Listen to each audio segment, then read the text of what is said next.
Hello बच्चों, तो देखिए हम लोग बात करेंगे आज चरक संहिता के फर्स्ट चैप्टर की। चरक संहिता में सूत्र स्थान का जो पहला चैप्टर है उसका नाम क्या बताया गया है? तो प्रथम अध्याय का दीर्घ जीवितीयम अध्याय। ठीक है, क्या है? दीर्घ जीवितीयम अध्याय। ठीक, तो आप लोग चैप्टर का नाम भी याद करिएगा क्योंकि वाइवा वगैरह में पूछा जाएगा। तो सूत्र स्थान का पहला चैप्टर है दीर्घ जीवितीयम अध्याय। ठीक है, तो देखो लिखा हुआ भी है यहाँ पे सूत्र स्थान, पहला स्थान, जैसा कि मैंने इंट्रोडक्शन में बताया आपको कि चरक संहिता का क्या है, पहला स्थान जो है वो है सूत्र स्थान। और सूत्र स्थान क्या होता है, तो हम लोग इसमें सूत्र स्थान में बेसिक प्रिंसिपल्स के बारे में जानते हैं, यानी कि प्रिंसिपल्स ऑफ आयुर्वेद के बारे में जानते हैं। ठीक है, तो चलो स्टार्ट करते हैं हम लोग चैप्टर को। पहला ही श्लोक है और क्या है? अथातो दीर्घ जीवितीयम अध्यायम व्याख्या अस्याम, यानी कि अब जो है क्या होगा, दीर्घ जीवितीय नामक अध्याय की व्याख्या की जाएगी। ठीक है, इति ह इस्माह भगवान आत्रेय, जैसा कि भगवान आत्रेय ने कहा था। तो हमने बताया आपको कि भगवान आत्रेय यानी कि पुनर्वसु आत्रेय को भगवान की संज्ञा दी गई है, बिकॉज माना गया कि इन्होंने ही क्या किया है, उपदेश दिया है। और जिन जिन उपदेशों को यानी कि जिन जिन वचनों को इन्होंने बोला है आचार्य अग्निवेश ने, इसको तंत्रबद्ध कर दिया, इसीलिए उनको क्या कहा गया? तंत्रकर्ता कहा गया। ठीक है, तो ये हो गया आपका। तो यहाँ पे क्या नाम दिया गया? देखो हमने जब भी पहले ही बताया था कि अग्निवेश और यहाँ पे आत्रेय का जो है संवाद देखने को मिलेगा चरक संहिता में। ठीक, तो क्या बताया? अथातो दीर्घ जीवितीयम अध्याय व्याख्या श्याम, यानी कि अब यहाँ पे दीर्घ जीवितीय नामक अध्याय की व्याख्या की जाएगी। तो श्लोक में आपको दिक्कत होगी अभी, तो श्लोक हमारे साथ अगर आप लोग रिवाइज करेंगे, उसको ध्यान से सुनेंगे, तो आपको दिक्कत नहीं होगी। धीरे धीरे उसकी प्रैक्टिस करनी पड़ेगी, अभ्यास करना पड़ेगा इस श्लोक के लिए। ठीक है, इतिह इस्माह भगवान आत्रेय, ऐसा भगवान आत्रेय ने कहा है। ठीक, तो यहाँ पे क्या बात है कि दीर्घ जीवितीय अध्याय का अर्थ क्या होगा? आपको इसमें उत्सुकता हो रही होगी कि इस चैप्टर का तो नाम हमें पता चल गया कि दीर्घ जीवितीयम अध्याय है, लेकिन दीर्घ जीवितीयम अध्याय का अर्थ क्या? अध्याय का मतलब होता है कि चैप्टर। ठीक है, जैसे आप लोगों ने कहा लेसन 1, ठीक है, या अध्याय 1, तो अध्याय तो हो गया, चैप्टर 1 हो गया, लेकिन दीर्घ जीवितीयम, दीर्घ जीवितीयम मतलब कि दीर्घ जीवन की कामना करना। ठीक है, दीर्घ जीवन की कामना करना ही क्या कहलाता है? दीर्घ जीवितीयम अध्याय है। ठीक है, तो यहाँ पे देखो पहला है कि ऋषि भारद्वाज का इंद्र के पास गमन, यानी कि जो भारद्वाज ऋषि हैं वो इंद्र भगवान के पास जाते हैं। इसके पीछे भी स्टोरी है जो आगे आपको देखने को मिलेगी कि ऋषि भारद्वाज जो है वो भगवान इंद्र के पास जाते हैं। तो क्या है, किस कारणवश जाते हैं? तो इस श्लोक में है क्या? दीर्घ जीवितयम इच्छवीन भरद्वाज उपागमन। ठीक है, इंद्र उग्र तपा बुद्धव शरणयम्य ईश्वरम। ठीक है, यानी कि दीर्घ जीवन की इच्छा को, यानी कि दीर्घ जीवन की इच्छा को लेकर के जो भरद्वाज ऋषि हैं वो भगवान इंद्र के पास जाते हैं। ठीक है, यानी कि उनके शरण में जाते हैं। तो ये बात है, किस लिए कहा गया? अब इनको भगवान आत्रेय को और जो है भगवान जो महर्षि भारद्वाज है, तो महर्षि भारद्वाज को उग्र तपा भी कहा गया है। ठीक है, उग्र तपा मतलब कि उनके तप से उनके तप से वो अपने तप से कुछ भी वो कर सकते थे, थोड़ा सा गुस्सैल प्रवृत्ति के हैं। ठीक है, तो अपने तप के बल पे वो मिनटों में ही कहीं पे आ जा सकते थे, या सोचने की उनकी शक्ति ऐसी थी, तो इसीलिए उनको उग्र तपा की संज्ञा दी गई। तो ऐसा पूछा जा सकता है आपसे नेक्स्ट एग्जाम में या एमसीक्यू में कि निम्न में से किन ऋषि को या किन महर्षि को उग्र तपा की संज्ञा दी गई है या उग्र तपस्वी कहा गया है? तो वहां पे ऑप्शन रहेगा, तो अलग अलग आचार्यों या अलग अलग ऋषियों के नाम रह सकते हैं। वहां पे अग्निवेश का रह सकता है, भारद्वाज का रह सकता है, ठीक है, दृढ़बल का रह सकता है। तो ऐसे करके 4 ऑप्शन रहेंगे। सही क्या रहेगा? तो ऋषि भारद्वाज को। ठीक है, क्या बोला गया? उग्र तपस्वी या उग्र तपा। ठीक है ना, जैसा कि श्लोक में आया था। तो ये क्या हुए? सबसे पहले कि ऋषि भारद्वाज जो है वो भगवान इंद्र के पास जाते हैं। किस कारणवश जाते हैं? तो वो दीर्घ आयु की कामना को लेकर के, ठीक है, ईश्वर के पास यानी कि भगवान इंद्र के पास जाते हैं। क्लियर हो गया ये टॉपिक? चलो अब यहाँ पे आयुर्वेद की उत्पत्ति आ गई है इस टॉपिक के बाद, कि आयुर्वेद की उत्पत्ति हुई कैसे।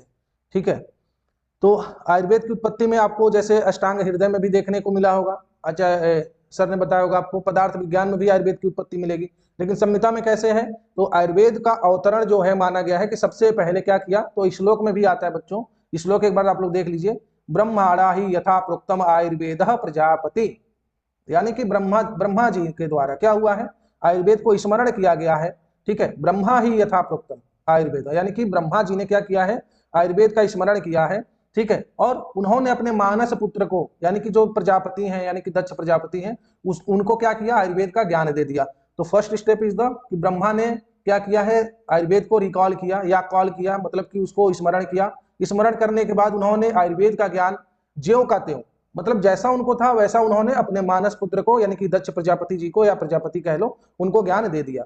ठीक है, तो पहला स्टेप तो पता चल गया ना आयुर्वेद अवतरण का, that is the origin of Ayurveda. तो कैसे होता है, ब्रह्मा जी ने स्मरण किया, उसका ज्ञान यानी कि आयुर्वेद का ज्ञान दक्ष प्रजापति को दे दिया। ठीक है, अब फिर क्या हुआ, जग्राह निखिलेन दाव अश्विनो तु पुनः, यानी कि दक्ष प्रजापति के बाद, दक्ष प्रजापति हैं, अब वो अपने पास तो ज्ञान रखेंगे नहीं, उन्होंने क्या किया, जो देवताओं के वैद्य थे अश्वनी कुमार, आप उनके बारे में पढ़ेंगे, 2 अश्वनी कुमार हैं। ठीक है, उन्होंने दक्ष प्रजापति ने अश्विन कुमारों को क्या कर दिया, आयुर्वेद का ज्ञान दे दिया। ठीक है, अश्विनी कुमारों को ज्ञान दे दिया है, किसने, दक्ष प्रजापति ने। तो ब्रह्मा ने उसको स्मरण किया, ब्रह्मा से आयुर्वेद का ज्ञान आया जो है दक्ष प्रजापति के पास, और प्रजापति ने अश्विनी कुमारों को दे दिया। अब देखो फिर क्या है नेक्स्ट श्लोक में, अश्विनी भयाम भगवान अच्छकः प्रतिपदेह केवलम। ठीक है, तो अच्छकः किसकी संज्ञा है या किसको कहा गया है, यहाँ पे भगवान इंद्र को दिया गया है। तो ये भी आपको ध्यान देना होगा नेक्स्ट एग्जाम के लिए या पीजी के लिए, जो लोग कहते हैं कि पीजी लेवल पे तैयारी करना है, तो वहां पे इनको एक अंशकः यानी कि ये क्या है, भगवान इंद्र का ही नाम है। ठीक है, भगवान इंद्र को कहा गया है, तो यानी कि अश्विनी ने क्या किया, अश्विनी कुमारों ने उस आयुर्वेद का ज्ञान भगवान इंद्र को दे दिया। ठीक है, क्योंकि इंद्र क्या है, देवताओं में उनको राजा की संज्ञा दी गई है, श्रेष्ठ है, तो उनके पास आयुर्वेद का ज्ञान चला गया। ठीक है, अब क्या है, ऋषि प्रोक्तो भरद्वाज तमः अच्छकः उपागमत, यानी कि इसके बाद से क्या हुआ है कि ऋषियों से प्रेरित होकर के, ठीक है, यानी कि मीटिंग हुई थी बच्चों, वो मीटिंग की बात हम लोग बताएंगे। एक स्टोरी है, बहुत ही इंटरेस्टिंग स्टोरी है कि कैसे ही इतने महर्षि हुआ करते थे, उन महर्षियों में से जो है केवल भरद्वाज ही सेलेक्ट हुए, और भरद्वाज ही इंद्र के पास क्यों गए, ऐसा क्वेश्चन आएगा आपके मन में आ रहा होगा, तो अभी आप उस पर ना ध्यान दीजिए, अभी मैं आयुर्वेद की उत्पत्ति बता रहा हूँ। तो यहाँ पे क्या है कि इसी कारण जो है, ठीक है, क्या किया, इंद्र ने ग्रहण कर लिया, मान लो इंद्र के पास आ गया अश्विनी कुमार से। अब ऋषियों में से यानी कि ऋषियों से प्रेरित होकर के जो भरद्वाज है, भरद्वाज मुनि या भरद्वाज ऋषि जो है, वो इंद्र के पास आए थे। ठीक है, किस लिए आए थे, आयुर्वेद के ज्ञान के लिए। उन्होंने तो वहां पे मैंने बताया था कि आपको दीर्घ जीवन की इच्छा, तो दीर्घ जीवन की इच्छा कैसे होगी, आयुर्वेद से ही प्राप्त होगी। ठीक है, लंबे आयु तक जीने रहने की कामना, तो ये किससे प्राप्त होता है, आयुर्वेद से होता है। तो उसी के लिए भरद्वाज ऋषि जो है इंद्र के पास गए थे। तो मैंने आयुर्वेद की उत्पत्ति आपको बता दी, ये शॉर्ट में है इस श्लोक में, यानी कि जो श्लोक नंबर 4 और 5 है पहले चैप्टर का, वहां पे मिलता है मेंशन।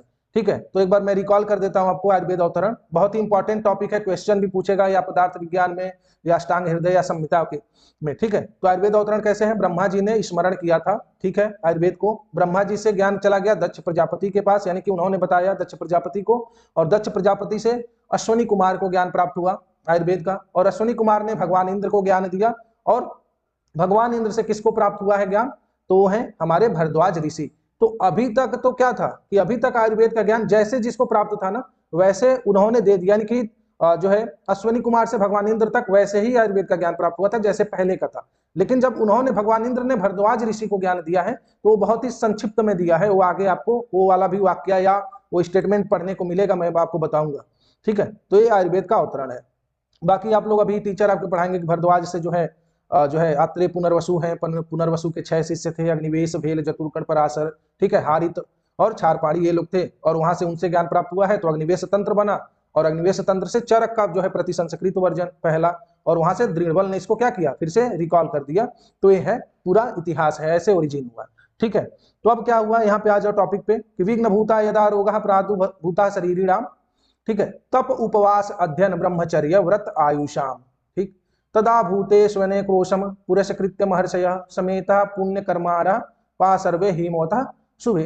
तो फिर क्या है कि तप उपवास ब्रह्मचर्य और अध्ययन व्रत और आयु, इनमें विघ्न करने वाले रोग उत्पन्न हो गए। अब भाई जाने का कारण तो होगा ना कि महर्षि तो मान लो कि ये तो हमारे संसार पृथ्वी लोक के हैं, और भगवान इंद्र को माना गया कि ये दूसरे लोक के हैं, यानी कि जहां देवता वास करते हैं वहां पे हैं। तो पृथ्वी से देवलोक जाने में क्या होगा, कोई ऐसी शक्ति तो होगी, शक्ति चाहिए होगी जाने के लिए, और भरद्वाज जो है गए थे। तो किस लिए गए थे, क्योंकि हमारे जो पहले की परंपरा थी, ये जो हमारा पृथ्वी लोक है, यहाँ पे परंपरा है कि उपवास है, उपवास करना, ब्रह्मचर्य है, अध्ययन है, व्रत है, आयु है, इन सब की कामना। तो यहाँ से क्या हुआ कि यहाँ पे जब रोग उत्पन्न होने लगे संसार में, धरती लोक पे रोग उत्पन्न होने लगे, तो इन रोगों को ठीक करने के लिए कोई ऐसी जानकारी चाहिए थी हमारे महर्षियों को, ठीक है, जिससे इन रोगों को, इन व्याधियों को क्या किया जा सके, दूर किया जा सके। ठीक है, जैसे अभी के समय में क्या होता है कि कोई भी पेशेंट अगर है या कोई व्यक्ति है, पेशेंट बना, बीमार पड़ा, तो डॉक्टर के पास जाता है। ठीक है, पहले तो ऐसा नहीं था, पहले क्या था कि हमारे जो महर्षि हैं उनको अध्ययन की भी जानकारी थी, और उनको जो है वो हमारे शरीर के बारे में भी यानी कि उपदेश देने का काम तो करते ही थे। और पहले क्या था कि कोई भी अगर इशू होता था, ऐसे सोशल इशू या फिर किसी व्यक्ति को कोई इशू होता था, तो लोग जो है महर्षियों के पास जाते थे, महर्षि जो है उसका उपाय ढूंढते थे। तो ऐसे ही हुआ कि जब धरती लोक पे क्या हो गया कि सारी बीमारियां फैलने लगी एक एक करके, तो उन बीमारियों को दूर करने के लिए जो आम जनता थी वो ऋषियों के पास गई कि क्या आपके पास समाधान है ऐसा। तो भाई ऋषियों के पास भी ऐसा कुछ था नहीं उस समय, ठीक है। तो उसी के लिए ऋषि लोगों ने क्या किया, एक मीटिंग बुलाया, उसका भी यहाँ पे संदर्भ आएगा आगे के श्लोकों में।